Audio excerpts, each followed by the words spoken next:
안녕하십니까, 최종인 원장입니다. 중성점 접지 방식과 유도장애 및 안정도 하겠습니다. 우리가 저번 시간에 고장 계산, 사고 계산을 했었죠. 그러면 이번 시간에는 고장에 대비해서 접지를 합니다. 그 다음에 고장이 발생하면 유도장애를 발생시킵니다. 그리고 우리가 안정도에 대해서는 얼마나 많은 전력을 전압의 변동 없이 공급할 수 있느냐, 이런 것을 우리가 안정도라고 하는데, 결과적으로 우리가 계산 문제보다는 암기해야 될 부분이 많습니다. 그래서 제가 중요하다고 말씀드리는 부분 위주로 암기해 주시면 이번 장은 다른 장에 비해서는 크게 어려움이 없을 거라고 생각합니다. 먼저 중성점 접지 한번 보도록 할게요. 우리가 접지란 것은 말 그대로 접한다, 땅과 접하는 걸 얘기하는데, 접지의 종류는 많습니다. 우리가 일단 접지에는 지금 공부할 중성점 접지가 있고요. 그 다음에 기기 접지가 있습니다. 그 다음에 우리가 필기 접지나, 그 다음에 의료 접지. 그래서 접지의 종류는 굉장히 많은데, 우리가 보통 중요하게 다루는 것은 중성점 접지, 기기 접지 이런 것들이에요. 그러면 기기 접지는 뭐냐? 예를 들어서 이렇게 봅니다. 우리가 이런 모터가 있습니다. 모터가 있는데 모터에 전원을 이렇게 공급합니다. 그런데 만약에 이 모터가 누전이 됐다는 것은, 우리가 여기 모터가 전원이 이렇게 해서 모터를 통해서 이렇게 돌아가야 되는데, 누전이 발생하면 이것이 외압으로 이렇게 전류가 흘러버리는 거죠. 그랬을 때 사람이 만약에 이렇게 닿다면 사람이 감전이 발생합니다. 그렇기 때문에 우리가 기기 접지는 이렇게 기기 외함을 땅과 접지시키는 거죠. 그러면 누전이 발생했을 때 사람으로 흐르게 하는 것이 아니라, 어떻게? 누전이 발생했을 때 땅으로 누전된 그 전류를 흘려보내는 겁니다. 그래서 이 기기 접지는 사람, 그 다음에 기기를 보호하기 위한 목적이에요. 그래서 접지라고 해서 다 같은 목적이 아니라는 겁니다. 완전히 목적이 달라요. 그럼 중성점 접지는 뭐냐? 말 그대로 중성점에 접지를 하는 겁니다. 중성점을 접지하는데, 우리가 중성점이 있는 것은 Y결선이에요. 즉 이렇게 Y결선 되어 있는 선로에서, 여기에서 중성점이 어디예요? 이거죠. 이 중성점을 땅과 연결시키는 것, 이것을 우리가 중성점 접지라고 합니다. 앞에서 말씀드린 이런 기기 접지와는 다른 거예요. 그러면 중성점 접지의 종류에는 또 어떤 것이 있느냐? 중성점 접지, 우리가 이번 시간에 배울 중성점 접지에는 첫 번째 비접지, 두 번째 직접 접지, 세 번째 저항 접지, 네 번째 소호 리액터 접지. 그래서 이번 시간에 배울 것은 비접지, 직접 접지, 저항 접지, 소호 리액터 접지에 대해서 공부하도록 하겠습니다. 그런데 비접지는 접지를 못하는 겁니다. 접지를 못하는 거. 그럼 얘는 우리가 델타 결선, 보세요. 델타 결선이 이런 식의 결선이죠. 그러면 델타 결선을 접지 자체를 못한 거 아니에요. 우리가 델타 결선 변압기도 임의의 한상을 이렇게 접지를 할 수도 있습니다. 하지만 중성점 접지를 할 수 없다는 거예요. 그래서 일반적으로 비접지라고 하면은 델타 결선 접지입니다. 여기서 말하는 것은 비접지, 중성점 비접지를 얘기하는 것이지 그냥 일반 비접지가 아니에요. 다시 델타에서는 접지는 이렇게 할 수가 있는데 중성점을 접지할 수 없다는 것이고요. 그 다음에 직접 접지는 뭐냐면 여기서 한 것처럼 이렇게 바로 땅으로 연결하는 것을 직접 접지라고 합니다. 보통 우리가 154kV 이상 되는 초고압 선로는 대부분의 이런 직접 접지예요. 그 다음 저항 접지는 뭐냐? 말 그대로 저항을 통해서 접지를 합니다. 저항을 연결해서 접지하는 것. 그 다음에 소리액터 접지는 뭐냐? 저항 대신에 리액터, 즉 코일을 연결해서 접지하는 것을 얘기합니다.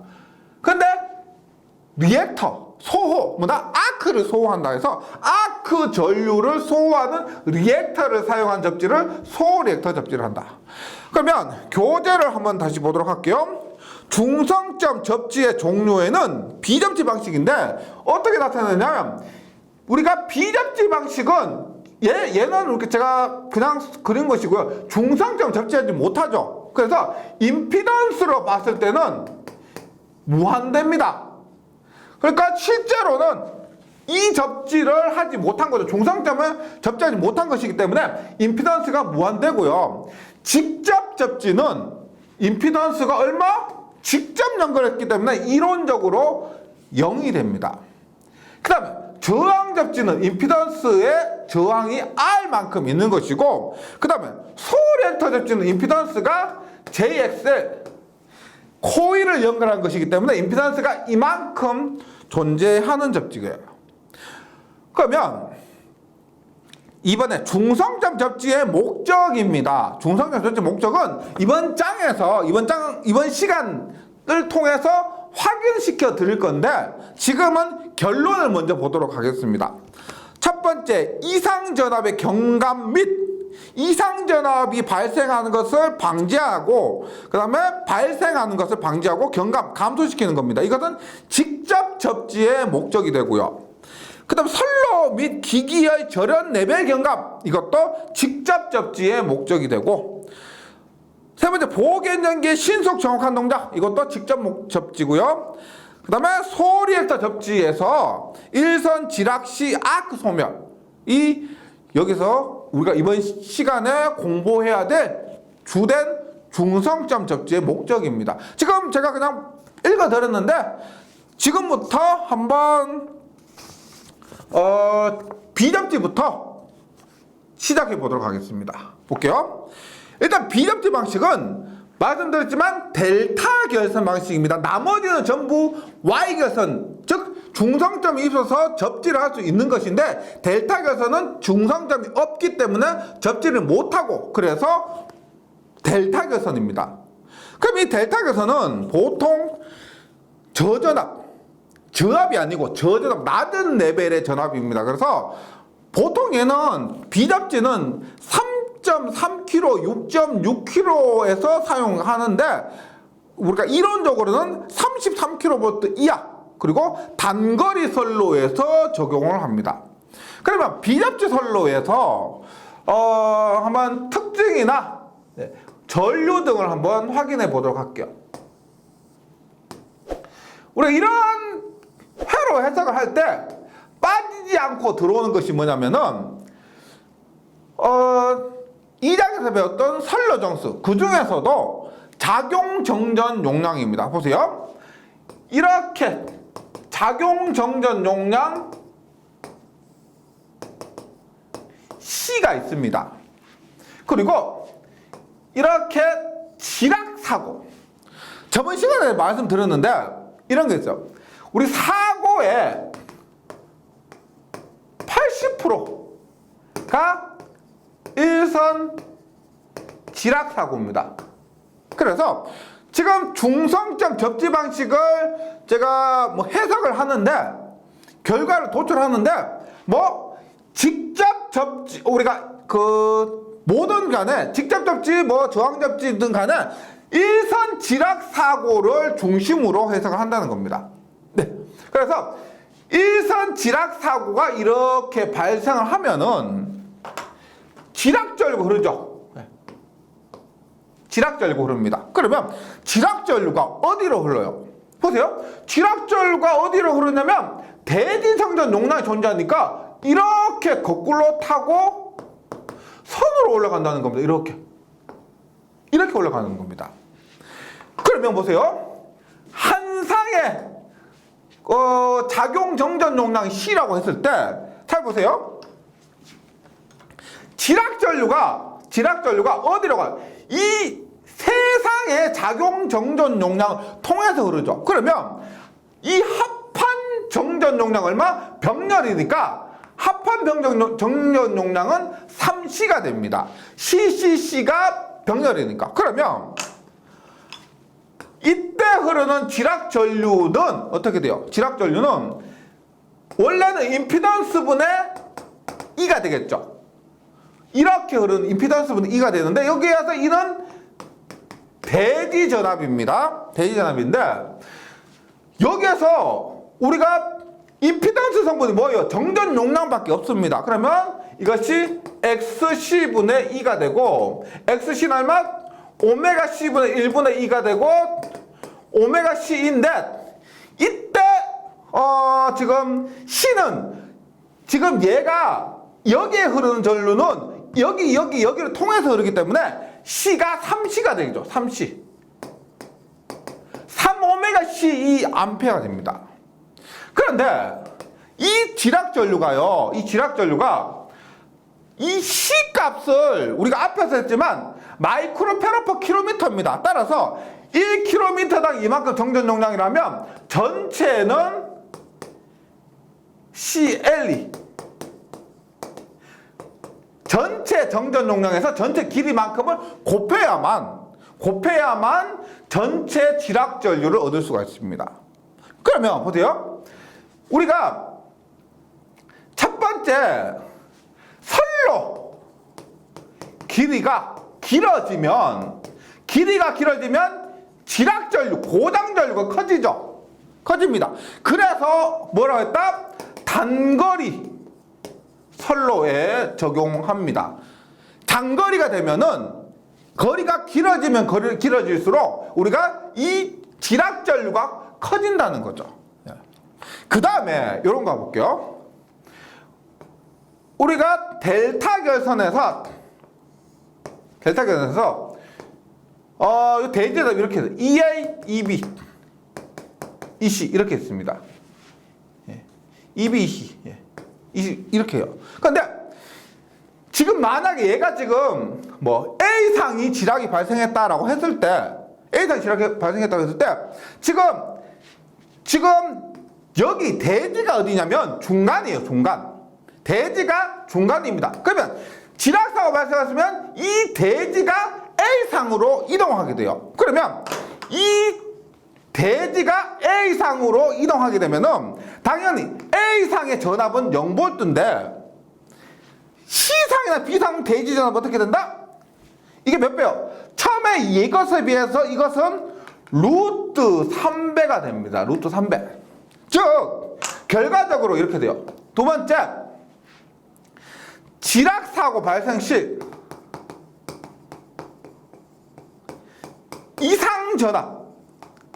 이상전압이라는 것은 건전성이라는 것은 고당이 나지 않는 상을 얘기하는 겁니다. 즉 고당이 난 상은 당연히 0V가 되는데 고당이 나지 않는 상이 있죠. 대지전압이 이만큼이었다가 갑자기 이만큼 루트 3배로 상승하게 돼요.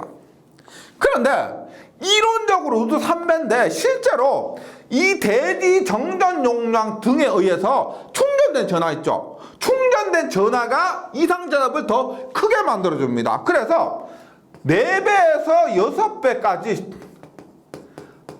상승할 수가 있어요.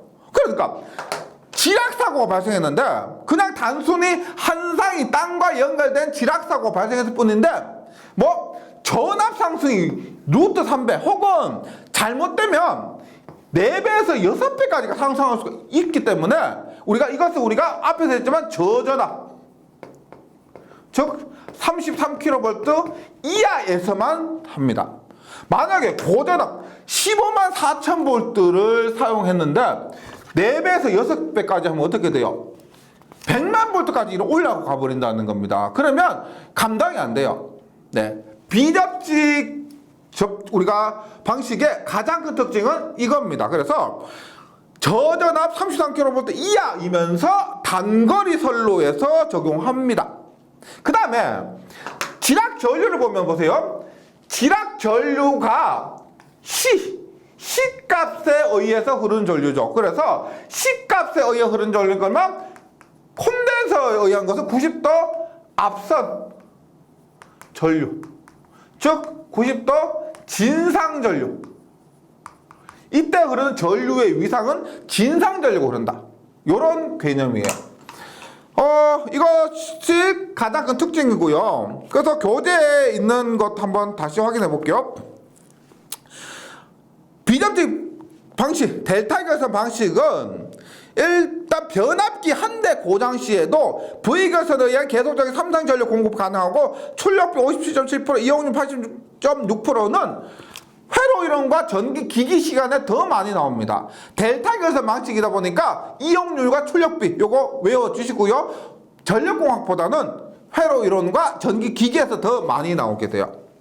그 다음에 델타 결선이죠. 그러니까 선로에 삼고전파가 미발생됩니다. 이것도 회로나 기기에서 확인해 주시면 좋겠는데, 삼고전파 특징이 뭐다? 위상과 크기가 동일하기 때문에 선로 내를 이렇게 돌고 있습니다. 따라서 선로, 지금 변압기 결선 내부로 돌고 있기 때문에 선로에는 나타나지 않는다. 네.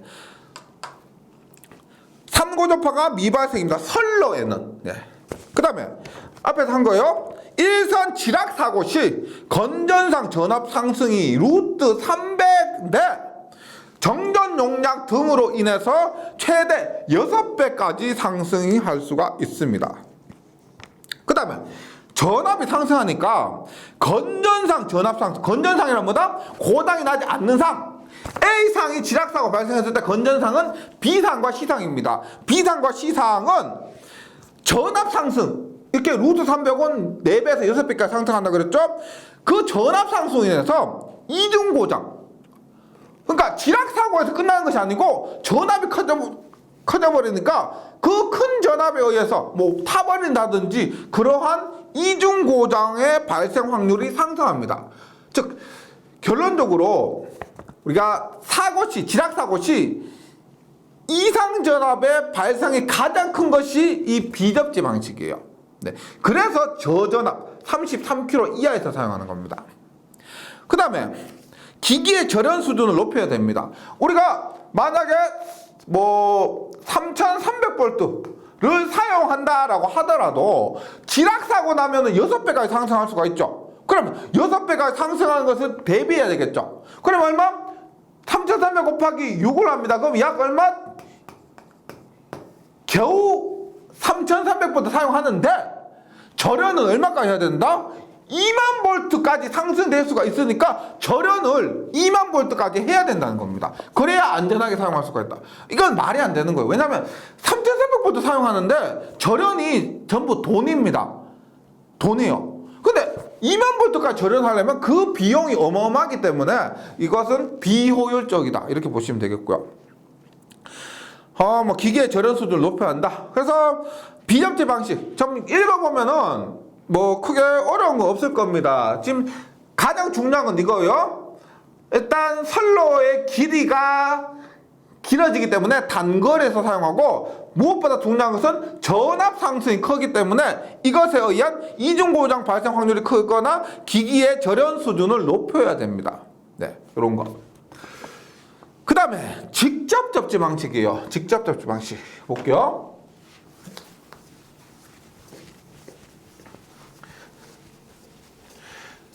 직접 접지 방식부터는 Y결선입니다. 보세요. 대지와 이렇게 직접 접지를 하는 겁니다. 그런데 우리가 앞에서 델타 결선 같은 경우는요, 이렇게 했을 때 대지 정전 용량, 즉 작용 정전 용량이 이렇게 있었고, 지락 사고가 발생했을 때 이 지락 전류가 IG가 어디? 이 선로로 타고 올라갈 게 뭐냐? 이 작용 정전 용량밖에 없습니다. 그래서 지락 전류가 이렇게 타고 올라갔죠. 그러니까 지락 전류가 얼마? XC분의 1호서 이 XC 값이 굉장히 크죠. 이게 지금 그림으로 제가 콘덴스가 그려진 것처럼 했지만 실제 공기 중입니다. 눈에 보이지도 않아요. 콘덴스가 연결된 게 아닙니다. 그래서 이 임피던스 크기 때문에 실제로 이 지락 전류는 그렇게 큰 편 아니에요. 무시할 정도는 아니지만은 그렇게 큰 편 아닙니다. 그런데 보세요. 직접 접지 같은 경우는 이렇게 있고 지락 전류를 기준으로 해석한다 그랬죠. 그러면 지락 전류가 어떻게 흘러요? 땅으로 갔다. 여기서부터 어떻게 돼요? 이쪽으로 가면 XC 값이 굉장히 크고요. 이쪽으로는 이론적으로 저항 값이 0이니까 지락 전류 어떻게? 이쪽으로 흐르는 것이 아니고 이렇게 흐르게 됩니다. 맞죠? 그래서 지락 전류가 이렇게 흐르게 되고 그 다음에 여기에 대지전압 E가 걸렸다고 하면은 IG는 이거 전체 임피던스 있을 겁니다. 임피던스 분의 대지전압인데 직접 접지 같은 경우는 이 임피던스가 굉장히 작죠. 굉장히 작습니다. 뭐 수목을 통해서 지락사고가 발생했다면 수목의 임피던스만 포함되는 거예요.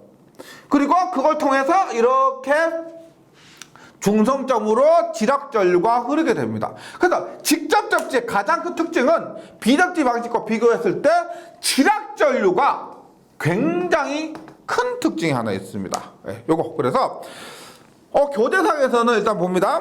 개통에 접촉된 변압기 중성점을 금속선으로 직접 접지하는 방식을 얘기합니다. 네. 그러면 특징을 한번 보도록 할게요. 특징. 첫 번째, 일선 지락 시 건전상의 대지전압 상승이 거의 없다. 비접지 방식에서는 대지전이 상승이 굉장히 컸습니다. 그러면 직접 접지 방식을 한번 보면 이렇게 돼요. 지금 한 상이 땅으로 갔는데 그 상이 대지를 통해서 중성점으로 연결됐습니다. 그러면 앞에서는 중성점이 이렇게 연결됐는데 지금 직접 접지에서 어떻게 된다? A상, B상, C상에서 A상이 지락되었다면 그 A상이 어디로 연결되느냐? 중성점으로 연결되죠. 따라서 A상이 어떻게? 이렇게 중성점으로 연결이 되다 보니까 VA는 0이고요. VA는 0이고 VB와 VC의 대지전압도 처음하고 똑같죠? 처음하고 똑같습니다. 즉 VB와 VC의 대지전압의 변화가 거의 없습니다. 여기서 얘기하는 거고요. 일선 지락 시 건전상 지금 사고상이 VA인데 얘는 0이 되고요. 건전상이 VB와 VC의 전압 상승이 거의 없습니다. 거의 없다는 거예요. 그 다음에 선로 및 기기의 절연 레벨을 낮출 수가 있다. 만약에 우리가 22,900V를 사용하는데 지락 사고가 발생해도 얼마? 22,900이요. 그러면 절연 얼마만큼 하면 돼요? 22,900V만큼 하면 된다는 겁니다. 앞에서 얼마? 3,300V인데 20000V를 했었죠. 비접지 방식에서. 근데 직접 접지 방식에서는 사용하는 전압만큼만 뭐 전압이 어느 정도 커지긴 하겠지만은 절연을 많이 높게 할 필요는 없다는 겁니다. 그래서 선로 및 기기의 절연 레벨을 낮출 수가 있다. 그 다음에 보호개전기의 동작이 확실하다. 어떤 의미냐면 우리가 여기에 접지선에 지락전류를 검출하는 계기를 달아요. 그러면 우리가 보세요. 지락전류가 예를 들어서 1A, 2A 뭐 작다고 하면 그 검출 자체가 어렵겠죠.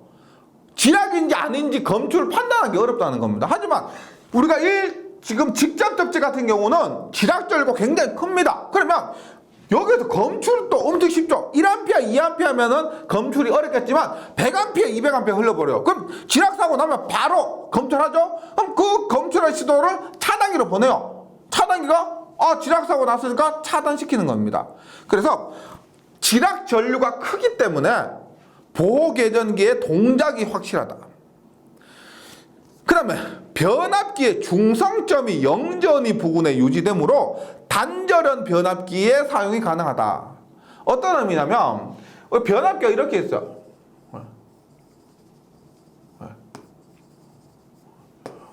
근데 지락사가 발생해도 이 지점은 얼마? 전압이 거의 0V죠. 0V입니다. 그러면 0V면 이게 22,900V라고 했을 때 여기까지는 22,900V겠지만 0V에서 보세요. 뭐 1000V, 2000V, 3000V, 4000, 5000, 6000, 7000, 8000. 그래서 대략 보면 뭐 5000V, 10,000V, 15000V, 20000V. 즉 22,900V 이 지점에는 전체 절연을 해야 되겠지만 5000V는 이 지점까지는 5000V에 맞는 절연만 해도 되고 이 지점은 1000V에 적당한 절연을 해도 된다는 겁니다. 그래서 여기서 얘기하는 것이 이거요. 절연 변압기, 단절연 변압기의 사용이 가능하다. 절연을 단계별로 할 수가 있다는 겁니다. 전압의 높이에 맞춰서. 네, 그런 의미고요. 그 다음에 단선 고장 시 이상 전압이 최소다. 지금까지 전부 지락 사고 얘기했는데 단선 고장이라는 건 이거 끊어져 버린 거죠. 끊어졌을 때 이상 전압이 최소가 됩니다. 우리 다음에 할 소우리액터 접지가 단선 고장 시 이상 전압이 최대가 돼요. 근데 직접 접지 같은 경우는 단선 사고 시 끊어지면 전류가 흐르지 않고 그에 따른 전압이 0이다. 보시면 단선 사고 시 이상 전압이 최소가 됩니다. 그 다음에 지락 전류가 저역률의 대전류이므로 과도한 정도가 나쁘다. 지락 전류가 이렇게 흐르는데 보세요. 지금 이런 식으로 흐른다고 보면 변압기의 이 성분은 X 성분이죠. 맞죠? 그래서 그 전류가 90도 지상 전류, 즉 90도는 아니지만은 여기에 저항값이 작다고 하면은 역률이 굉장히 낮은 역률이 될 겁니다. 만약에 다음에 하는 저항 접지 같은 경우 있죠. 저항 접지는 이렇게 저항을 연결해요. 그러면 지락 사고가 발생했을 때 흐른 전류가 어떻게 저항을 통해서 흐르기 때문에 저항을 통해서 흐르는 전류는 유효 전류입니다. 역률이 높은 전류인데 이 직접 접지는 저항 성분이 없기 때문에 상대적으로 역률이 낮은 전류가 된다 이 말이에요. 네. 그 다음에 지락 고장 시 통신선에 전자유도 장애를 미친다. 우리가 IG는 3I0인데 이것이 우리 다음 시간에 합니다. 통신선 유도장애. 이 지락전류 3I0가 통신선 유도장애를 발생시켜요. 이것은 우리가 다음 시간에 한번 확인을 해 주시고요. 그 다음에 지락전류가 매우 크기 때문에 기계에 큰 충격을 주어서 수명이 짧아진다. 이 단점이죠. 이 큰 지락전류가 장점은 뭐다? 보호개전기의 동작을 확실하게 해주는 장점이 있는 반면에 이 전류가 크면은 당연히 고장 전류 크니까 큰 전류가 그러면은 기기 전체의 수명이 짧아지겠죠. 그러한 단점이 있습니다. 그래서 장점과 단점. 그러니까 이 직접 접지 방식의 가장 큰 특징은 IG가 크다. 이것에 따라서 IG가 크니까 개전기 동작 확실한 장점, 그 다음에 고장 전류가 큰 단점. 네. 네.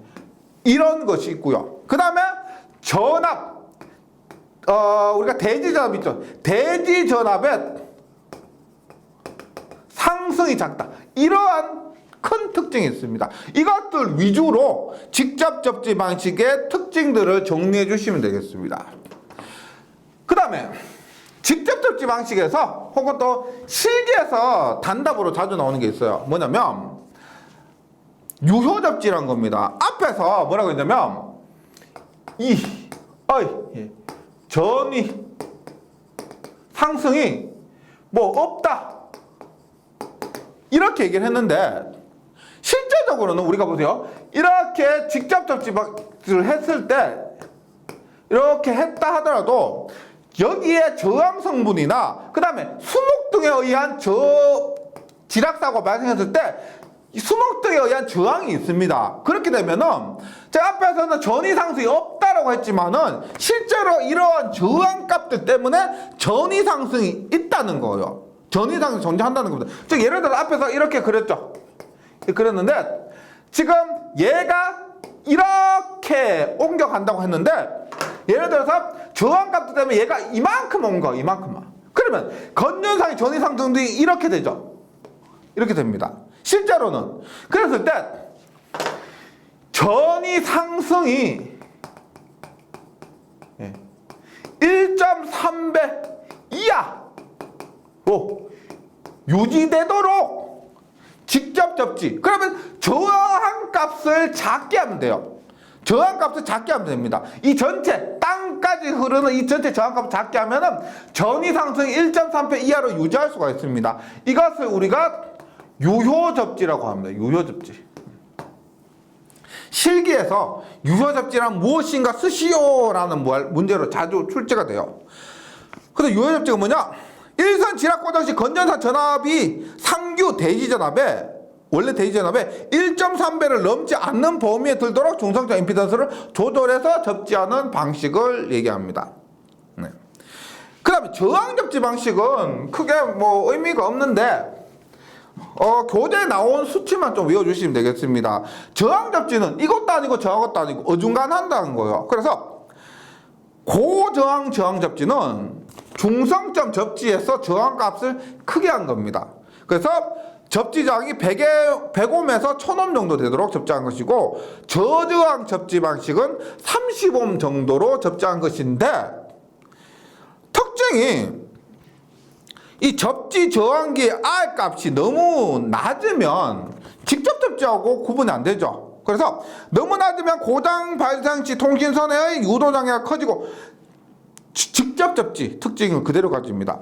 반대로 너무 높으면 지락 계전기의 동작이 곤란해진과 동시에 건전상의 대지전압 상승을 초래할 수가 있습니다. 이거 비접지하고 똑같은 거죠. 그래서 경제적인 측면에서 대부분 직접 접지 방식으로 전환되고 있는 추세입니다. 여기서 저항 접지 방식은 고저항 접지, 저저항 접지, 저항값 정도 숙지를 해주시면 되겠고요. 그 다음에 소호 리액터 접지 방식으로 넘어가 봅니다. 소호 리액터 접지.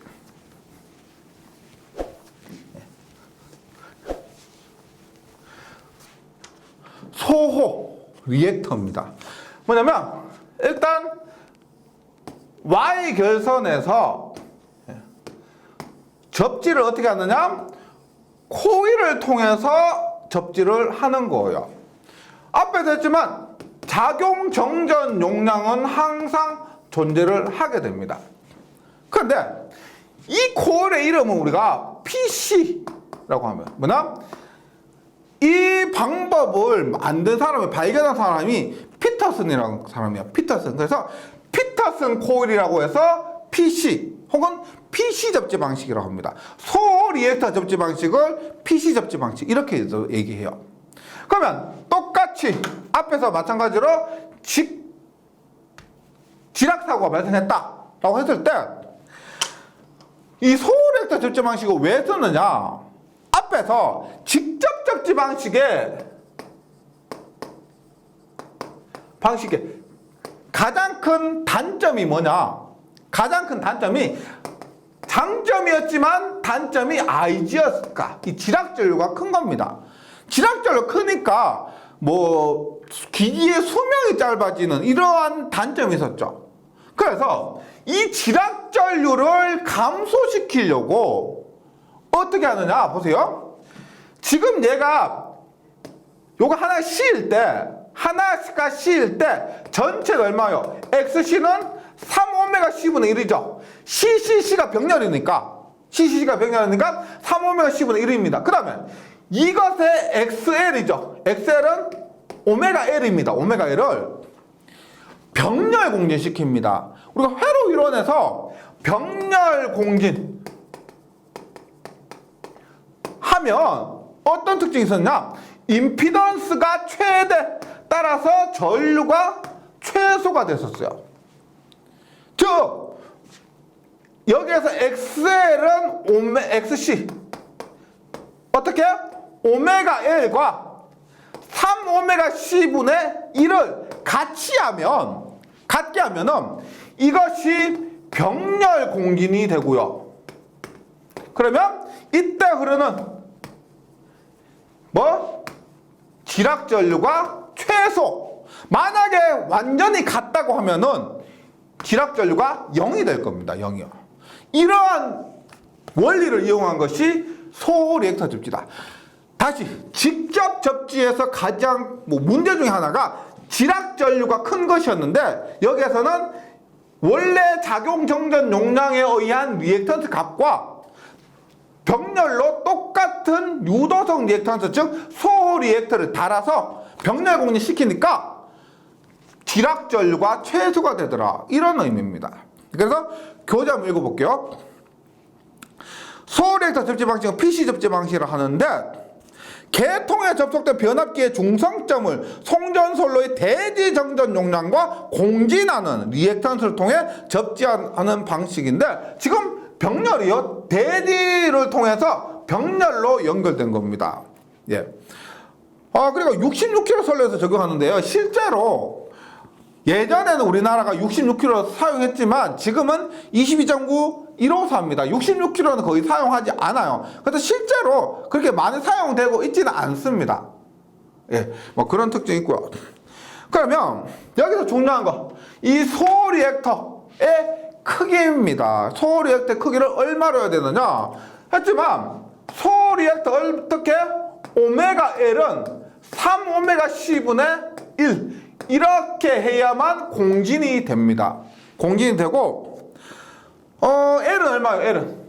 L은 3오메가 제곱이죠. 오메가 넘어오니까 3오메가 제곱 C분의 1이 되고요. 1이 되고, 그 다음에 오메가는 2파이프니까 3배 2파이프 제곱 C분의 1이 됩니다. 그래서 오메가 L, 소호 리액터의 오메가 L은 3오메가 C분의 1로 하면 되고, L 값 자체는 3오메가 제곱 C분의 1 혹은 3배 2파이프의 자승 곱하기 C분의 1 이렇게 해주시면 돼요. 근데 변압기의 임피던스를 고려하는 경우는 이렇게 되겠죠. 우리가 변압기의 임피던스,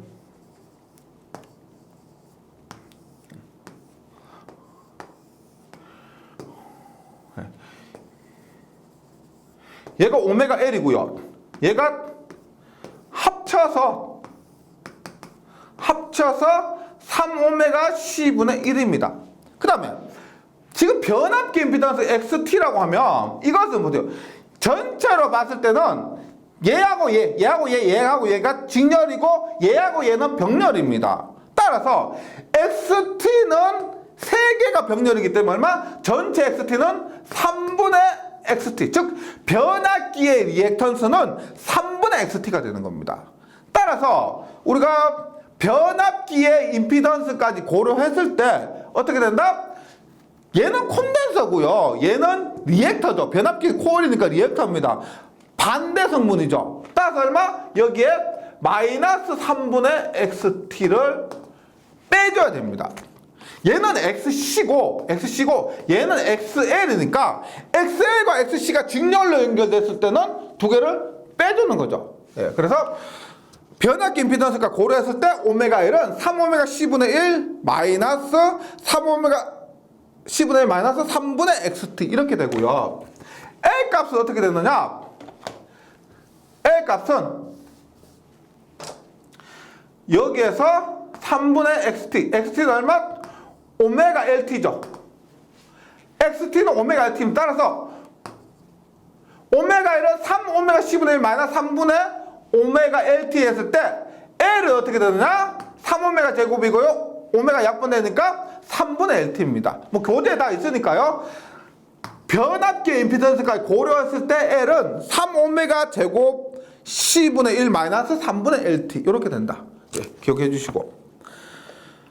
그 다음에 합조도라는 게 있습니다. 합조도가 있는데 여기서는 또 뭐 변압기 임피던스를 고려하지 않고요. 이렇게 봅니다. 변압기 임피던스 고려하지 않고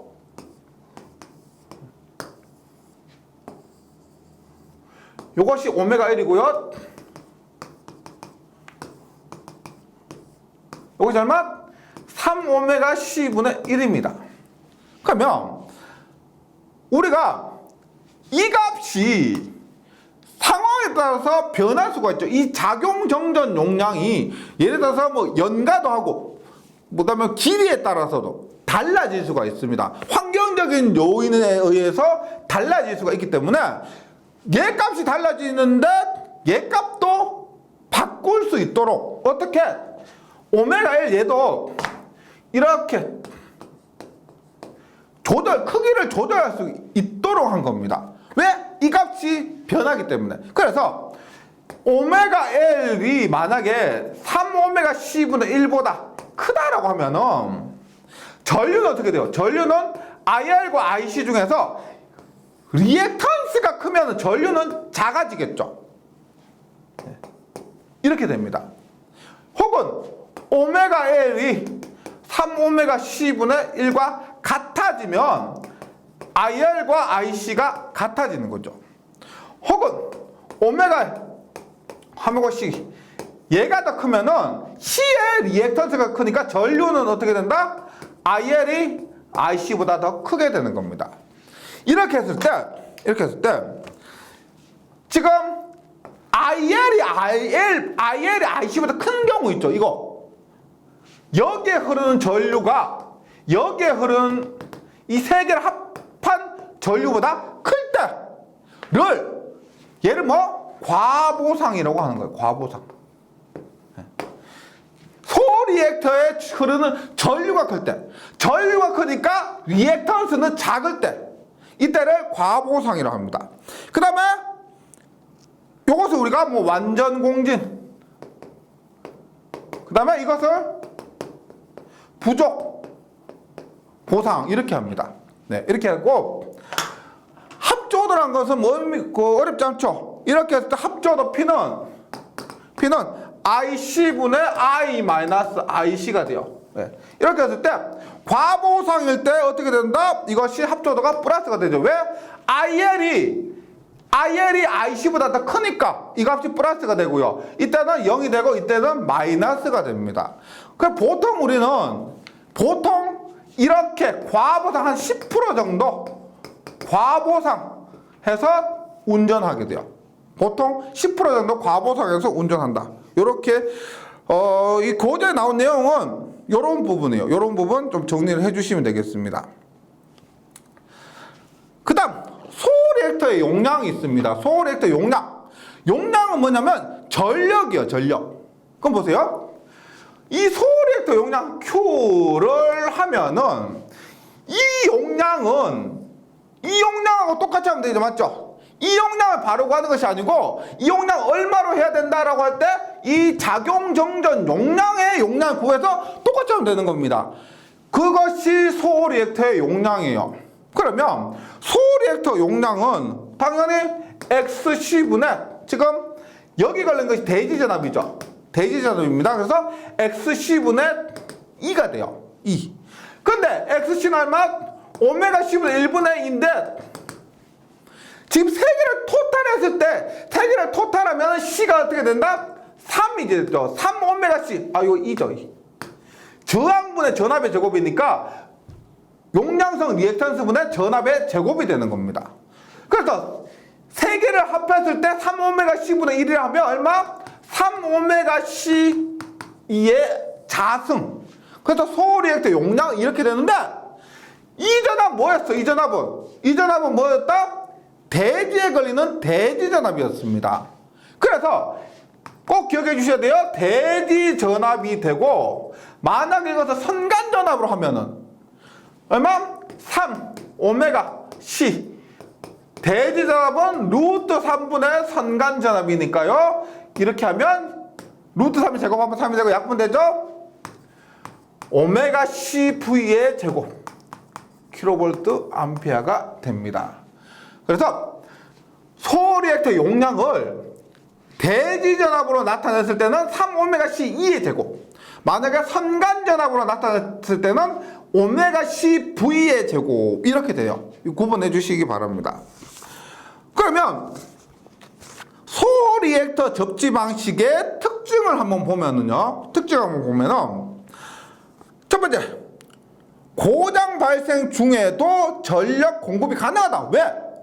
여기서 말하는 고장이란 것은 지락 고장이죠. 지락 고장이 발생했는데 지락 전류가 굉장히 작습니다. 그러면 지락 고장이 발생해도 지락 전류가 작다.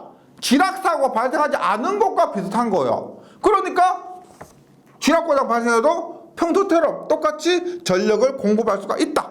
그래서 과도한 정도가 좋다. 과도한 정도라는 것은 고장이 났을 때도 전력을 보낼 수 있는 능력을 얘기합니다. 고장이 발생해도 똑같이 전력 보낼 수 있습니다. 그 다음에 IG는요, 즉 지락 전류가 0이므로 유도 장애가 작습니다. 직접 접지 방식의 특징이 뭐다? 지락 전류가 커서 유도 장애가 큰 것이었죠. 그래서 여기서는 지락 전류 작음으로 유도 장애가 작고요. 그 다음에 소호 리액터, 제가 코일인데 크기까지 조절할 수 있는 탭까지 갖춘 코일이기 때문에 접지 장치의 가격이 비싸요. 비쌉니다. 그 다음에 직접 접지에서 장점이었던 고장 검출이 좋은 것이 여기는 단점이 되죠. 고장 검출이 어렵습니다. 지락 전류가 작기 때문에 고장 검출이 어렵고 보호 장치의 동작이 불확실하다. 그 다음에 단선 사고 시 직렬 공진에 의한 이상 전압이 최대로 발생한다. 이것은 어떤 의미냐면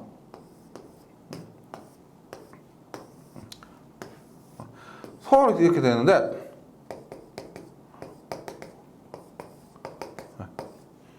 얘가 막 단선이랑 끊어졌다는 거죠. 맞죠? 끊어지게 되면은 이게 끊어지면 얘하고 얘가 이렇게 직렬 공진이 됩니다. 직렬 공진. 직렬 공진이 되면 직렬 공진 임피던스 최소 전류 최대, 이 전류값 최대로 인해서 큰 전류가 흐르기 때문에 이것에 의한 오음의 법칙에 의해서 전압이 최대가 되는 겁니다. 여기서 말하는 임피던스는 전체 임피던스 이렇게 직렬로 공진이 되는 거예요. 그래서 큰 전류로 인해서 큰 전류 곱하기 여기 이 값과 이 값이 뭐 직렬로 연결되어 있다 보니까 큰 전류와 이 임피던스 값이 곱해져서 큰 전압이 발생하는 겁니다. 그래서 단선 사고 시 지금까지는 우리가 보통 지락 사고였는데 단선 사고 시 이상 전압이 가장 큰 겁니다. 단선 사고 시 이상 전압이 가장 작은 것은 직접 접지고요. 단선 사고 시 지락 이상 전압이 가장 큰 것은 소호 리액터예요. 예. 그래서 표에 보시면 교재 표에 보시면 중성점 접지 방식별 비교 특성이 있죠. 이 표만 외우셔도 우리가 여기 그 중성점 접지 방식에 나온 웬만한 문제, 뭐 전부는 아니지만 많은 문제들을 맞출 수가 있습니다. 볼게요. 일선 지락 사고 시 건전상 전압 상승이 가장 큰 것 비접지, 가장 작은 것은 직접 접지고요. 일선 지락 사고 시 고장 전류 크기가 가장 큰 것은 직접, 가장 작은 것은 소호 리액터. 유도 장애가 가장 큰 것은 직접, 가장 작은 것은 소호 리액터. 예, 앞에서 공부 다 한 거죠. 그렇죠? 그 다음에 절연 레벨 경감입니다. 절연 레벨을 직접 접지 방식은 가능한데 비접지 방식이나 소호 리액터 접지 방식은 거의 불가능하고, 과도 안정도, 고장이 났을 때 전력을 보낼 수 있는 능력이 소호 리액터 접지 방식이 가장 좋고요. 직접 접지 방식이 가장 나쁩니다. 보호 계정기 동작, 보호 계정기 동작은 직접 접지 방식은 확실하고요. 소호 리액터 접지 방식은 거의 불가능합니다. 그 다음에 비접지 방식은 뭐 거리에 따라 다르겠지만 곤란하고요. 그 다음에 다중고장 확대 가능성, 비접지 방식이 전압 상승이 가장 크기 때문에 다중 고장 확대 가능성이 최대고요. 직접 접지 방식이 최소가 됩니다. 예, 여기 표에 있는 내용 또 정리해 주시고 앞에서 말씀드린 것처럼 여기에 나온 것들 있죠. 각 접지별로 특징들 위주로 정리해 주시면 뭐 이번 시간에 한 내용들은 크게 어렵지 않을 겁니다. 예, 잘 정리해 주시고 다음 시간에 다시 뵙도록 하겠습니다. 수고하셨습니다.